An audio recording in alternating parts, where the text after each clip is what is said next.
저를 과분하게 소개해 주신 이만희 장관님 감사드립니다. 또 여기 와서 보니까 우리 옛날에 농식품부, 농수산부 그 장관을 아주 한갑스러운 화신행 장관이 또 그렇게 됐습니다. 제가 지난해 12월부터 그 농어촌 특별위원회 위원장을 하고 있습니다. 위원회는 타이틀에서 얘기하듯이 농업과 농어촌의 여러 가지 중장기 정책, 또 농어민들의 여러 가지 요구사항이라고 할까요? 그런 거를 정책에 반영하는 그런 일들을 대통령께 전하는 그런 기구입니다. 제가 오랫동안 늘 생각을 해오는 게 이 농업 문제가 어떻게 보면 지금 그 호남 문제하고도 이렇게 일맥상통하는 그런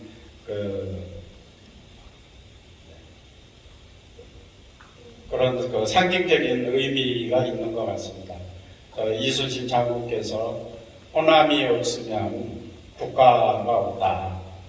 그때 말은 호남 지역이 점령당하면 우리나라 그대로 넘어가는 그런 때 이순신 장군이 호남 지역을 지킴으로써 우리 국가가 유지될 수가 있었죠.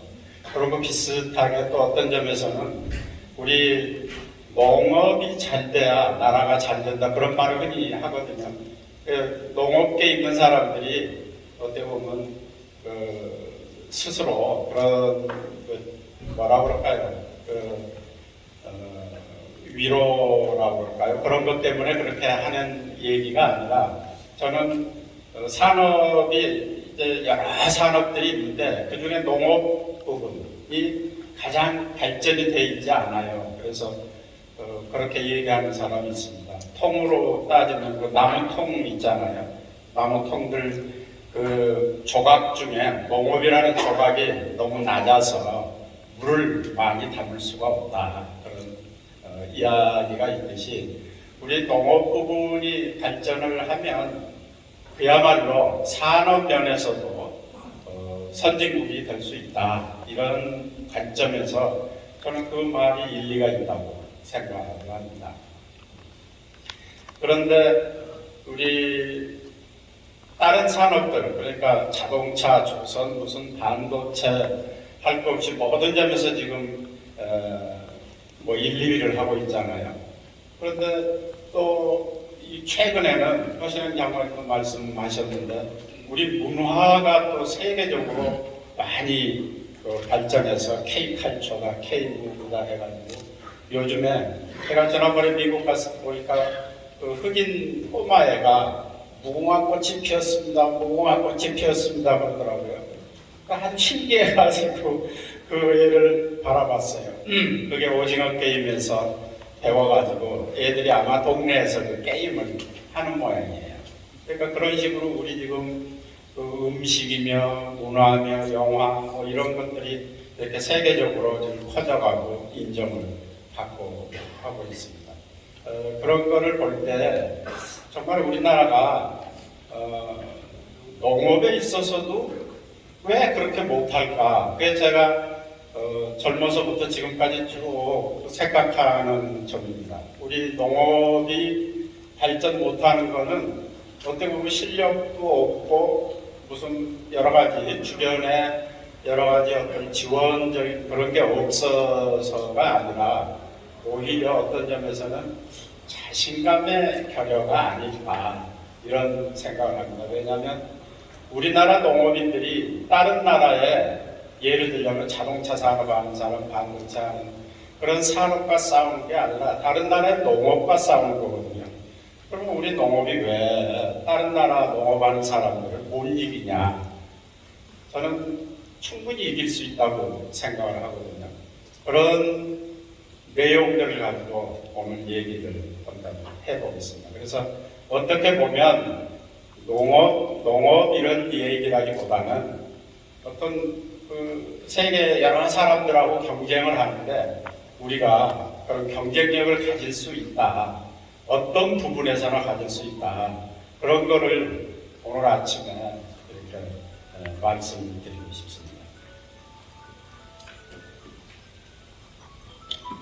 제가 요즘에 쓴 시입니다. 제가 이제 나이가 들어가는데 여기 저보다 훨씬 많은 분들한테 좀 죄송한데요. 나이가 들어가니까 그런 생각을 이게 인생이란 게 뭘까? 내가 지금까지 살아온 게 뭘까? 이렇게 생각을 하다가 바둑판에 두어지는 그 바둑알 같은 그런 게 아닌가, 내 하루가. 그 오늘 하루가 바둑알 하나입니다. 그래서 나이가 들어가면 혹시 이제 은퇴하신 분들도 계시고 그런데 나 은퇴했으니까 다 내 인생 끝났어. 가 아니고 안에 들어가기 직전 자기가 어떻게 살았느냐가 굉장히 중요한 것 같아요. 그러니까 지금까지 살아온 거를 계속 가치 있게 만들어주는 게 지금의 한수, 오늘의 하루가 아닌가 하는 마음에서 써봤습니다. 제가 한번 낭독을 해보겠습니다. 오늘은 바둑알 하나이다. 통 속에 있는 수많은 돌들 그 중에 하나가 아니다. 오늘 하루는 지금 바둑판 위에 두어지는 바둑돌 하나다. 살아있는 판, 움직이는 변화, 얽힌 인연, 그리고 역사. 지금 바둑돌 위에 있는 많은 돌들은 제 인생이고 제 역사라는 말입니다. 그런데 오늘은 미리 두어진 모든 돌들의 승패와 의미를 가르는 바둑돌 하나이다. 마지막까지 잘 이렇게 살아야 되겠다 하는 그런 생각을 하면서 씁니다. 제가 뒤늦게 또 공직에 들어서 가지고 느끼는 것도 그겁니다. 제가 지금까지 살아온 그런 여러 가지 인생의 가치와 명예에 좀 손상이 안 되는 그런 어떤 그 수혜 공직에 수행이 됐으면 좋겠다 그런 생각을 여러분 앞에서 각오를 하도록 하겠습니다. 농업이 무엇이냐 이런 생각을 합니다. 특히 우리 이제 농사를 생각합니다. 그런데 여기서 네덜란드 농업을 잠깐 생각을 해보겠습니다. 오늘 사실 이 내용은 1시간 이상 걸리는 내용인데 제가 가능하면 간단하게 가도록 하기 위해서 생략하거나 몇 가지만 얘기하고 지나가겠습니다.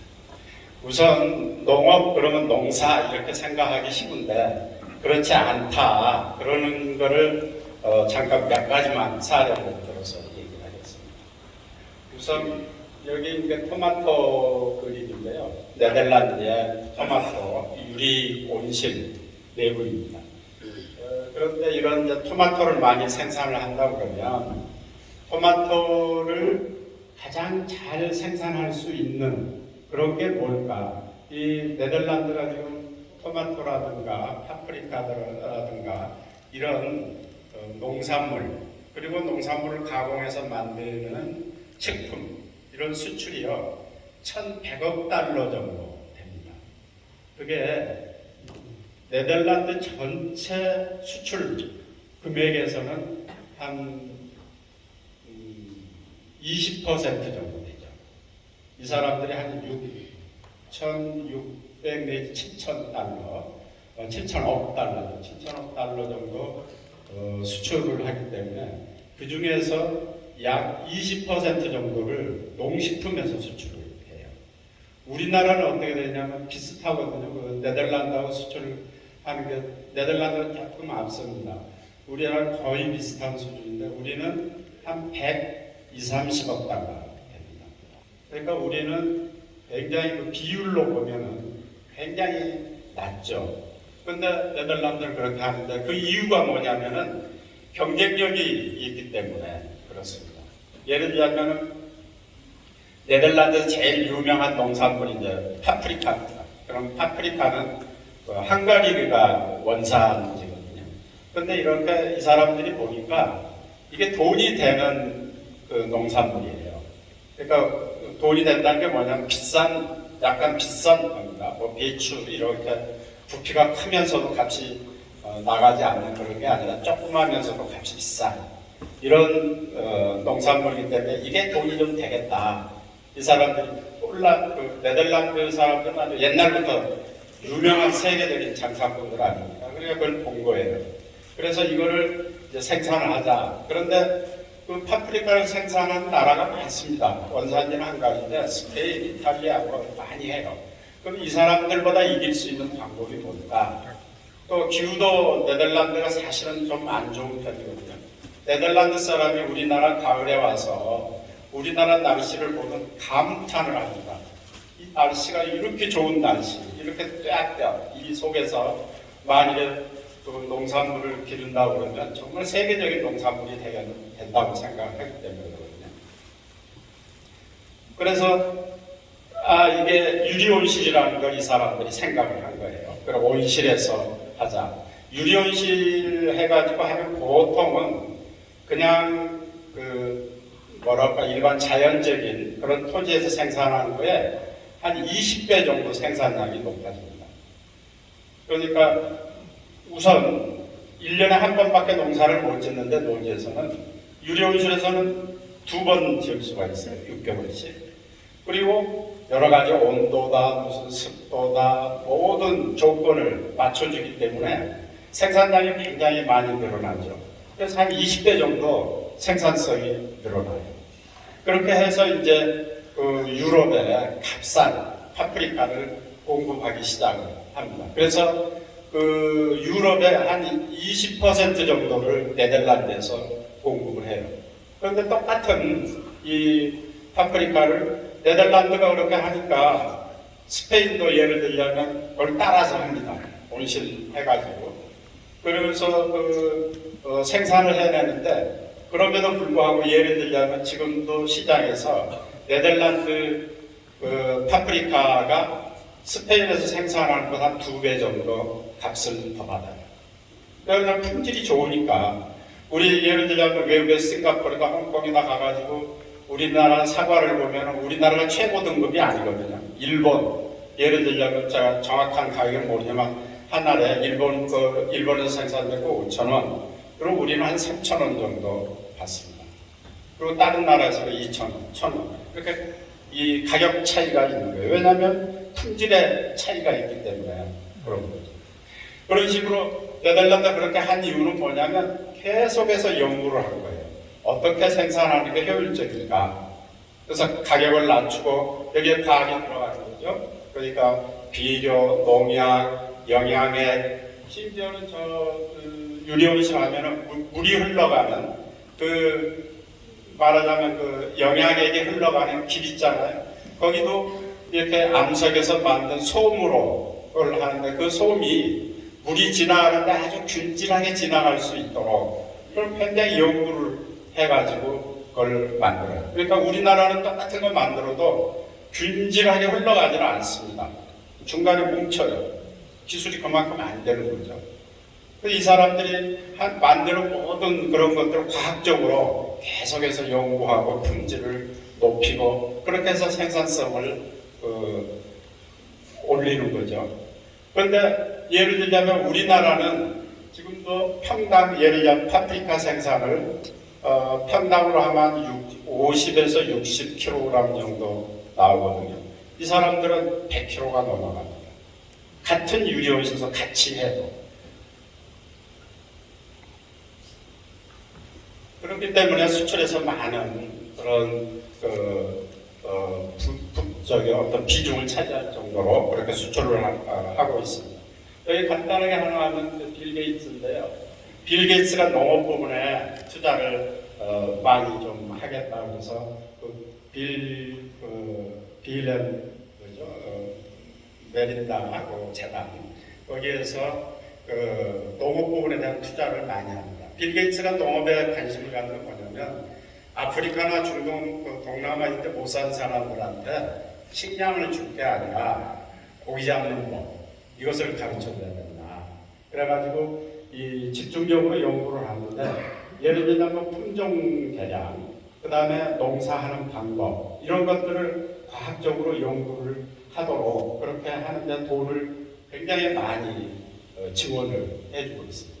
그러니까 이 사람 생각은 뭐냐면, 예를 들자면 사막에서 농사를 지을 수 없을까? 없을 것 같죠. 근데 그걸 연구해가지고 무슨 시드밤 그런 식으로 해서 씨앗에다가 이렇게 여러 가지 장치를 해서 감싸가지고 뿌리면 사막에서 싹이 나게 일단 만든다. 거기다가 물을 그러면 어떻게 공급을 할까? 그런 걸 생각하는 거죠. 또 동남아 같은 데 물에 항상 잠겨 있어요. 그러니까 쌀 농사를 해도 우리는 뭐 한 500kg 이런 식으로 나오지만 동남아는 한편없이 한 100kg도 안 나오죠. 그러면 물 속에서도 생산성이 올라갈 수 있도록 한 생산이 2배, 3배 이렇게 되는 방법이 없을까? 그걸 연구하는 사람들한테 연구비를 주겠다. 그런 식으로 해서 농업을 지금 발전시키겠다고 하거든요.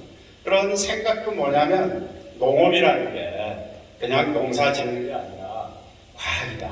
그런 이야기죠. 이스라엘이 대개 여러분도 아시지만 일부 한 20% 정도 빼고 나머지는 농사짓기 굉장히 어려운 사막지대, 건조지대입니다. 거기에 1년에 강수량이 한 200mm 정도밖에 안 돼요. 그러니까 그 물을 어떻게 효율적으로 쓰느냐, 물이 굉장히 많이 들어가는 게 이 농업이지 않습니까? 그러니까 이 물을 그러니까 있는 물을 재활용하고 또 물을 쓸 때 가장 효율적으로 쓰는 방법이 없을까? 그래서 이 사람들이 물 관리하는 기법이 굉장히 발전됐어요. 그래서 이 사람들 요즘 우리나라에도 이제 많이 하는데 그 점점 이 호수를 쭉 밑에 묻어가지고 거기서 뿌리에다만 물을 쫙 주는 거예요. 뿌리에다. 그래서 물을 효율적으로 쓰는 그런 걸 하거든요. 그런데 이 사람들 물에 대한 연구를 그렇게 쭉 하다 보니까 중동이나 중국 같은 그런 건조 지역에서 농사를 지을 때 이 이스라엘 사람들의 이런 물관리, 관계하는 기술을 도입을 해가지고 쓰고 있습니다. 그래서 이스라엘이 농산물 수출을 한 13, 14억 불 되는데 그런 농업 기자재, 기술 이런 수출을 하는 거는 한 40억 달러 정도 된다. 그러니까 이 사람들은 기술 팔아먹고 사는 게 더 많은데, 이 사람들 재밌는 게 뭐냐면 그 물 있잖아요. 물을 막 연구를 하다 보니까 예를 들자면 소나 돼지한테 어떤 물을 먹이는 게 더 이렇게 증체량이라고 그러죠. 체중이 늘어나는데 살이 많이 찌게 하는데 도움이 될까 하는 그런 것까지 생각을 한다고 해요. 그러니까 물의 성분에 따라서 그런 것도 조금 미량이지만 영향을 미친다는 거죠. 그래서 그 이스라엘의 대통령이었던 페레스는 농업은 95%가 과학이다. 노동하는 거는 5%다. 이런 이야기를 했습니다. 그래서 이스라엘이 이 IT, BT 이런 데서만 기술적으로 발전한 게 아니라 농업 부분에서도 굉장히 기술적으로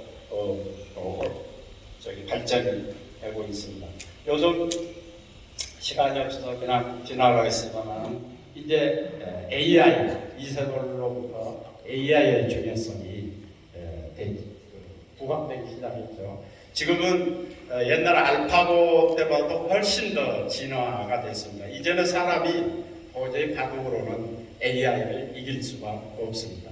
AI 이세돌 때만 하더라도 이세돌이 그동안 둔 기보 또는 다른 사람이 둔 거 그런 거를 정보를 집어넣어 가지고 그 정보에서 그 좋은 수를 말하자면 추출해내서 쓰도록 그런 식으로 했는데, 지금은 그게 아니라 AI가 스스로 지가 공부를 정보적인 거죠. 그 지가 연구를 해가지고 지가 수를 만들어내는. 그래서 요즘 우리 이제 사이버 사회에서 우리 바둑을 두면은 AI가 구분하는 수가 나오고 그러잖아요. 사람이 이해하기는 조금 어려운데 이상하게 그 수가 굉장히 최선의 수가 되고 그런 거를 우리도 이제 경험을 하게 되죠. 그래서 이게 그런 AI를 가지고 농업에도 어떻게 활용을 할 수 있을까? 그래가지고 나온 게 이제 요새 AI 농업입니다. 우리가 그동안은 스마트 농업 뭐 요새 많이 저기를 하는데 그동안은 뭐라 그럴까 일종의 자동화 농업이라고 할까요? 그런 거죠. 예를 들면 여기가 온실이라고 그러면 이 온실 속에 가장 적합한 그러니까 뭐 토마토가 자라는 가장 적합한 조건 그러니까 온도, 습도, 탄산가스 뭐 병충해 관련되는 거, 영양 뭐 이런 것들을 최적치를 과거의 자료를 중심으로 해서 그걸 집어넣어 주거든요. 그래서 그걸 유지하도록 이렇게 자동으로 유지하도록 그렇게 해왔어요. 근데 AI는 그게 아닙니다. 예를 들자면 그 AI한테 맡기면은 이놈들이 그 예를 들면 여기 상추니까 이런 저기들이 싹이 날 때, 그래서 자랄 때, 꽃을 피울 때, 열매를 맺을 때, 그게 성장 조건이 다 틀려요. 그 생장 조건을 실시간으로 계속 피드백을 받아가지고 그걸 센서를 해서 거기에 맞는 조건을 AI가 주는 거예요. 아, 이때는 무슨 비료 중에서도 어떤 성분을 더 줘야 된다. 빛도 어떤 성분의 빛을 이때는 더 줘야 된다.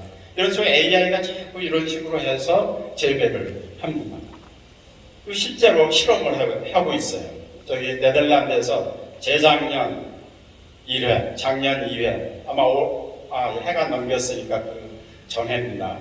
작년에 아마 3회를 했을 텐데 어떻게 하냐면 토마토든 무슨 오이든 평생 농사를 지은 사람이 중심이 돼서 그 사람도 혼자가 아닙니다. 전문가들 붙이고 자기가 원하는 다른 농업 어떤 그 농사를 경험했던 사람들 또는 교수들 이렇게 해서 팀을 만들어요. 그래서 사람 팀도 그 수십 팀이 참여를 하고 AI 이거는 뭐냐면 공대생들이 나와서 우리도 재작년에 참여를 한 팀이 했는데 이런 공대 나온 사람들이 예를 들자면 삼성전자에서 일하는 사람, 무슨 LG 전자에서 일하는 사람, 어디 농업 교수 뭐 이렇게 뭉쳐가지고 프로그램을 만들어가지고 또 한 팀을 만들어요. 그렇게 해서 팀을 만들었는데 재작년이요. 재작년부터는 AI가 1, 2, 3, 4, 5, 6, 7 등 이렇게 다 해요. 사람은 올라가지는 않습니다. 그 얘기는 뭐냐면 평생 내가 토마토를 생산했어. 내가 40년 농사를 지었어. 그 40년간 평생 농사 지은 사람보다 AI가 더 농사를 잘 짓는다.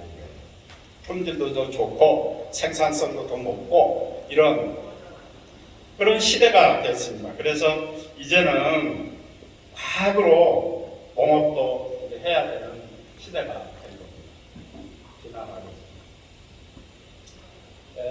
여기에서 하나 말씀을 드리고 싶어요. 요새 그래가지고 모든 저게 뭐 테크놀로지라든가 테크라든가 이런 게 붙잖아요. 바이오텍, 무슨 에그리텍, 또 요즘 에그리까지 가기도 뭐하다, 에그텍, 뭐 이렇게 택을 다 붙여요. 저기 해서 이제 우리 BT, 무슨, 뭐 NT 해가지고 우리 이제 뭐라고 할까요? 생명산업, 생물산업 이런 쪽에도 쓰고 있는데 여기에 우리가 생각을 해야 될 점이 있다. 여기 또 금융 좀 전공하고 하신 분들도 있는데 예를 들자면 핀테크라는 게 있어요. 파이낸스하고 테크놀로지가 합해진 거죠. 그러면 이 핀테크를 누가 잘하냐? 누가 잘할 것 같아요? 파이낸스를 한 사람일 것 같아요? 테크놀로지를 한 사람일 것 같아요? 요즘 이게 거꾸로 되는 거예요. 그러니까 핀테크도 요새 이제 토스가 나와가지고 굉장히 선풍적인 인기를 지금 끌고 있는데 그 토스를 하는 사람들이 파이낸스 한 사람들이 아니었습니다. 순수한 테크놀로지를 하는 사람들이었어요. 그런데 이 사람들이 보는 거예요. 금융을 이렇게 보니까 금융을 더 편하게 할 수도 있는데 왜 우리가 7번, 8번만 누르고 어렵게 가다가 다시 못하면 다시 돌아오는 식으로 이런 일을 겪을까? 이걸 좀 간단하게 할 수 없을까? 이런 걸 생각한 거예요, 이 사람들. 그래서 한 3번쯤으로 클릭을 하면 내가 송금도 할 수 있고 뭐 결제도 할 수 있는 그런 일을 보완해가지고 요새 그 토스라고 아주 선풍적인 인기를 끌었죠. 저는 이런 걸 볼 때 농업도 마찬가지가 돼요. 아까 우리가 AI를 얘기했지만 이제 농업을 하는 사람이 평생 농사짓는 사람들이 아니라 이렇게 테크놀로지를 하는 사람들이 농업을 하는 그런 시대로 이렇게 바뀌어가는 거죠. 그게 더 효율성이 있고 더 잘 농사를 지을 수 있는 이런 식으로 된 거예요. 약간 지금은 혼선이 빚어질지 모르겠는데 이런 게 좀 이따가 시간이 없어 잊어버릴까 몰라서 말씀을 드리면 이제 그래서 제도도 농업은 굉장히 보호하고 있어요. 딴 사람들 농업하면 안 돼. 삼성, 동구, LG가 농업하면 안 돼. 그래가지고 딱 막아놓고 못 들어갑니다. 전번에 이제 LG가 그 새만금 그쪽에 들어가서 한번 해보고 싶었던 게 뭐냐면 유료실을 쫙 지어가지고 거기서 농사를 짓고 싶다 이거예요. 근데 농사 짓는 그 생산물을 파는 게 관심이 있는 게 아니라 농업이라는 걸 어떻게 하면 효율적으로 할 수 있을까? 네덜란드의 기술, 이스라엘의 기술을 이길 수 있는 그런 기술을 우리가 한번 겪어보자, 만들어보자. 그래서 그거를 만일에 LG가 그렇게 해서 성공을 하면 그 기술이 누구한테 가요? 우리한테 옵니다. 농민한테 오는 거예요. 그러니까 좋은 품종을 개발한다. 가령 예를 들면 품종 개발을 농가에서 농민들은 100년 걸려도 하기 힘듭니다. 그런데 지금 삼성전자가 들어가서 종자 개량을 해요. 그러면은 더 생산성이 2배, 3배, 또 어떤 병에도 강하고 이런 품종을 만들어낼 수가 있어요. 그러면 삼성전자 니는 품종 만들어. 그런데 니네가 투자해서 만드는데 그 만든 거를 우리한테 값싸게 주라.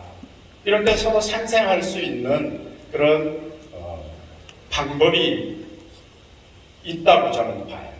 그러니까 삼성이나 LG가 농업에 대해서 농업을 한다는 뜻보다는 오히려 그런 농업 기술을 지금도 이제는 방제나 이런 거 다 드론으로 해가지고 이제 많이 합니다.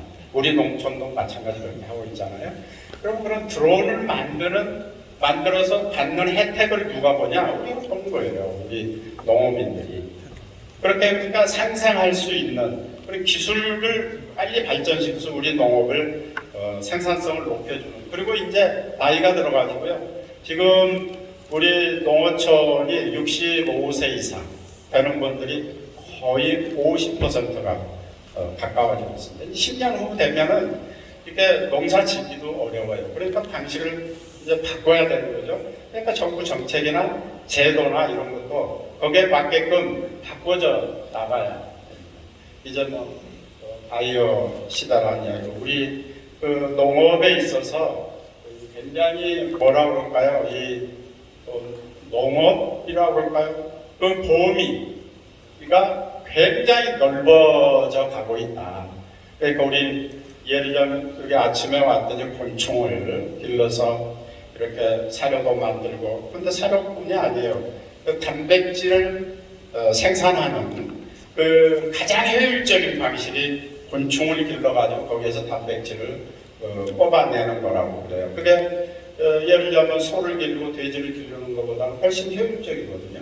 그러니까 그런 뭐 곤충을 기른다, 또 미생물이 어마어마하게 다양합니다. 우리가 지금 쓰고 있는 미생물이라고 그러는 게 아주 극히 일부에 해당하고, 이 미생물 쪽이 굉장히 고가의 여러 가지 이 생산품도 할 수가 있고, 어떤 사람들은 그것도 연구하더라고요. 미생물을 잘 연구하면 우리 건강 상태나 이런 것도 전부 예측을 할 수 있다는 거예요. 왜냐하면 우리 장 속에도 미생물이 있지만 우리 또 몸 표면에도 미생물이 굉장히 많이 자랍니다. 이놈들이 우리 몸 상태에 따라서 달라지는 거예요.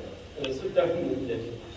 아무튼 이런 식으로 우리가 그 기술 면에서, 과학적이라는 면에서 보면 우리가 농업 부분이라든가 생물 어떤 이런 산업, 생물 산업과 뭐 하는데 아무튼 얼마 전부터 생명산업, 생물산업, 이어령 선생은 생명자본주의 앞으로는 다른 거 필요 없고 생명을 중심으로 하는 이런 것들이 하나의 자본이 돼가지고 움직여야 된다.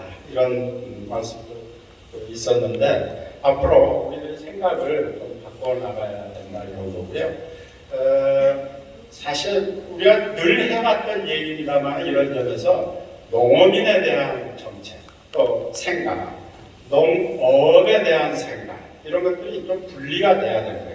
농어촌에 대한 생각. 그러니까 농어촌은 지역이라는 개념이고 농업이라고 하는 산업의 개념이고 농업인이라고 하는 것은 농업을 하는 그런 사람들 얘기인데 이런 거에 대해서 저는 그런 생각까지 합니다. 농업인의 자격이 너무 낮아요. 그래서 어떻게 보면 취미 농업하고 제 친구는 서울에 있는데 저기 농지를 상속받았는데 이건 팔 때 그 양도세를 안 물기 위해서 내려가서 잠깐 농사 짓고 올라오고 그래요. 그 농사 짓는 건 형식이거든요. 저는 우리 친구한테 안 됐지만 이 사람한테 농업에 준 여러 가지 지원 제도를 줄 필요가 있을까? 사실은 없는 거예요. 그래서 프랑스 같은 데는 농업인 그러면 자격 제도를 해요. 소 100마리 이상 기르려고 그러면 거기에 합당한 실력이 있고 이런 사람한테 해주는 거죠. 일반 경농도 경작농도 마찬가지죠. 그러니까 그런 식으로 농업이라는 걸 좀 높여서 농업을 산업으로 인식을 하도록 하고 그 밑에 있는 사람들은 주민정책 또는 농어촌 정책으로 가야 된다. 그런 건데 여기 포이의 법칙이라는 게 있는데 이 비단님 그런데 조그만 어항에 있으면 저렇게 조그맣게 자란답니다. 뭐 5 내지 10cm. 좀 큰 강에 하면 한 25cm 뭐 이런 식으로. 근데 큰 호수에서 자라면은 저렇게 1m 정도 된다는데 저는 우리 농업하는 분들이 그런 생각을 가지고 있지 않아요. 저 큰 생각으로 좀 가졌으면 좋겠다. 그래서 보고요. 이거는 어느 초등학생이 그린 지도가 너무 재밌지 않습니까? 이 어린애가 지금 애들은요 선진국의 국민입니다. 우리는 가만히 보면 생각이 선진국 국민이 아직 안 됐어요. 우리 개발도상국의 국민이거나 생각이 굉장히 틀려요. 얘는 우리나라가 최고인 거예요. 일본 조그만 나라고 미국도 조그만 나라, 유럽도 조그만 나라 이렇게 됐는데 우리 농업하는 분들도 다른 나라 농업하는 사람들 별거 아니야. 붙으면 이길 수 있어. 이랬으면 좋겠어요. 저는 그런 생각을 갖도록 하는 그런 노력을 좀 하려고 그럽니다. 지금 이제는 한가위 그냥 경제 능력이 10등에서 11, 2등 하는 그런 경제 강국만이 아니고 지난번에 뉴스앤월드 리포트라는 미국 신문에서 이렇게 냈는데 6대 강국의 하나래요. 정치력이나 군사력이나 경제력이나 이런 여러 가지 파트를 종합 평가해 보니까 코리아가 6등으로 강국이다. 이렇게 했습니다. 그러니까 저는 제일 저런 게 뭐냐면요. 무슨 강소 우리나라가 적은데 큰 생각을 갖다 이런 게 아니고 그냥 큰 나라예요. 그러니까 큰 나라이기 때문에 큰 나라답게 이렇게 생각을 하고 행동을 하고 그렇게 해야 된다는 생각을 하고요. 그래서 저는 농업 정책에 이런 생각을 바꿔야 되는데 제일 잘못된 것 중 하나가 예를 들어 농업 부분에서 쌀 관세화 협상을 20년 동안 미뤄왔어요. 그게 뭐냐면 자신이 없으니까 이게 관세화 되면 외국의 쌀이 엄청 들어오고 그렇게 되면 우리 쌀 농사 완전히 망해. 그러니까 자신이 없어. 그러니까 제도적으로 막아버린 거거든요. 보통 20년 동안. 그런데 대만이나 일본은 똑같은 사정이었는데 그 사람들은 바로바로 풀었습니다. 물론 약간의 제약 조건을 받으면서 풀었지만 우리처럼 이렇게 완전히 강하지는 않았거든요. 우리가 지금 380만 톤 정도 1년에 쌀을 생산하는데 41만 톤을 의무적으로 수입을 해야 돼요. 그냥 우리가 그동안 과거 정책을 잘못해가지고 이런 부담을 안게 됐거든요. 우리 다른 저기 지나가겠습니다. 그래서 적합한 대응이 필요하다는 거고요. 여기서 한 가지 시장과 정부에 대해서 우리가 생각을 좀 해봐야 됩니다. 농업을 너무 보호하겠다 이런 명분으로 해서 우리 경쟁력을 갖추지 못하는 바람에 지금까지 이렇게 농업에서만 보면 우리는 굉장히 후진국이라고 볼 수는 없어요. 열등국이라고 볼 수가 있죠. 열등국이 되어버렸는데 우리가 지금 보면 여러분 언론에서 보셨지만 사우디도 나가서 우리 농업 기술 농업인이죠. 가서 유료의식을 인수해가지고 굉장히 잘해서 지금 각광을 받고 있고 베트남이나 이런 중앙아시아 이쪽에 우리 기술 농업인들이 나가서 그 주변을 지금 리드하고 기술 농업을 하고 있는 사람들이 있거든요. 그러니까 우리 실력도 있어요. 돈도 있어요. 그러니까 그런 저기를 보면 우리 어느 정도 좀 시장 중심으로 이끌어가면서 이 주민대책, 이 영세한 농업인들에 대한 대책을 잘 같이 병행해서 해준다고 보면 우리 농업 충분히 세계 인류 농업이 될 수 있다 이런 거고요. 시간이 많이 갔지만은 양곡관리법 개정안 이것도 마찬가지입니다. 그러니까 쌀은 남아돌거든요. 쌀이 남아돌아요. 그런데 남아도는 데다가 계속 보호해주고 가격 지지해주고 이렇게 되면 어떻게 되냐면 내가 농민이에요. 그러면 나는 쌀을 생산하는 게 최고예요. 왜? 가격 딱 저기 정해서 저기 보장을 해주니까. 그러면 나는 밀 생산 안 해요. 왜? 밀 생산은 내가 손해. 콩 생산하면 내가 손해. 그러니까 안 하거든요. 이렇게 되면 잘못된 거죠. 그러니까 콩 생산하는 게 더 이익이야. 밀 생산하는 게 더 이익이야. 이렇게 바꿔줘야 되는 거죠. 지금 우리 곡물 작업률이 정말 문제가 많습니다. 이걸 안보 위기를 느낄 정도로 지금 문제가 있어요. 식량 안보라고 그러죠. 그러니까 이 곡물 작업률이 20% 정도밖에 안 돼요.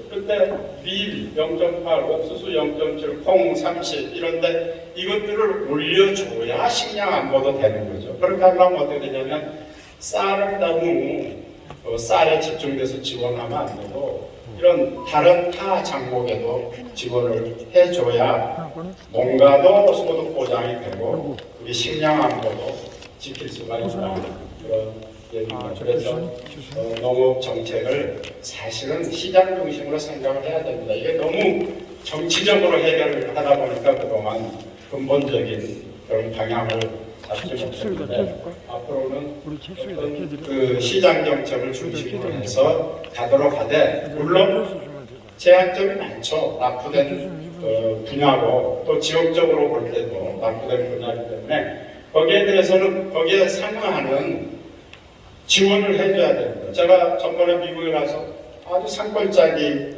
가서 관광지에 갔었거든요. 아주 굉장히 산골짜기예요. 거기 갔는데 스쿨버스가 왔어요. 거기 근처에 학교가 없습니다. 근데 스쿨버스가 왔더라고요. 그게 뭐냐면 거기 학생이 하나 살기 때문에 학교에서 차를 보낸 거예요. 우리나라도 마찬가지예요. 시골에 있는 분들은 갑자기 아파서 병원 간다 그러면은 택시도 없고 무슨 차도 없고 여러 가지 접근성에서 문제가 있잖아요. 그럼 그런 것들을 정부가 사실은 해결을 해줘야 됩니다. 그런 것들 지원을 해주고 어느 정도 생활이동권이나 지역 어떤 개발 이런 것들을 어느 정도 해준다면은 농업이라는 산업은 산업정책이고 해야 된다 그런 거고요. 지금 이제 가장 중요한 게 지금까지 해왔던 거를 표현하기 뭐한데 어떻게 보면 버전 1이다 그러면 지금부터는 이 세상이 이렇게 달라지고 기술이 발전했기 때문에 지금부터는 버전 2로 가요. 모든 걸. 그러니까 그런 점에서 가버넌스도 그렇게 바뀌어졌는데 정부 조직이다, 정부 정책이다, 우리 생각이다 모든 거를 거기에 맞춰서 완전히 바꿔줘야 이 변화되는 시대 4차 산업혁명이다 또 이렇게 우리 급속한 인구 절벽이다. 뭐 이런 여러 가지 문제들을 해결을 하려면은 지금까지 해오던 방식은 안 됩니다. 그런 점에서 이 가버넌스 혁신이 이루어져야 된다. 이런 생각을 합니다. 저는 마지막으로 시를 제 시입니다만은 여기 미래 호남 미래 포럼에 와서요. 미래를 생각하는 분들이고 또 항상 우리 대한민국을 생각하는 분들이기 때문에 미래라는 시를 소개를 하겠습니다. 미래는 오는 게 아니라 우리가 가는 곳에 시는 오시지 않는다. 우리가 가는 곳에 계십니다. 미래는 신이다.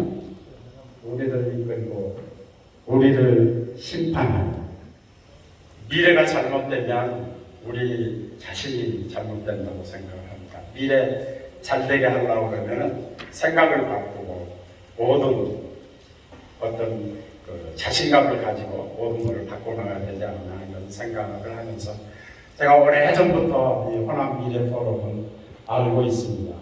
그리고 또 여기 왔더니 좀 많은 분들이 아는 분들 오랜만에 만나는 분들이 있어서 고향에 찾아온 느낌이었습니다. 여러분들 뵙게 돼서 너무 반가웠고요. 저는 보안군 삼양 출신입니다. 늘 우리 고향에서 자란 그런 것 때문에 제가 그래도 이렇게 뭐라고 머릿속에 늘 풍요롭고 또 어떤 좋은 그런 인생관을 갖게 된 그렇게 고향 때문이라고 생각을 하고 있습니다. 여러분 새해에 복 많이 받으시고 하시는 일 모두 잘 되시기를 빌겠습니다. 감사합니다.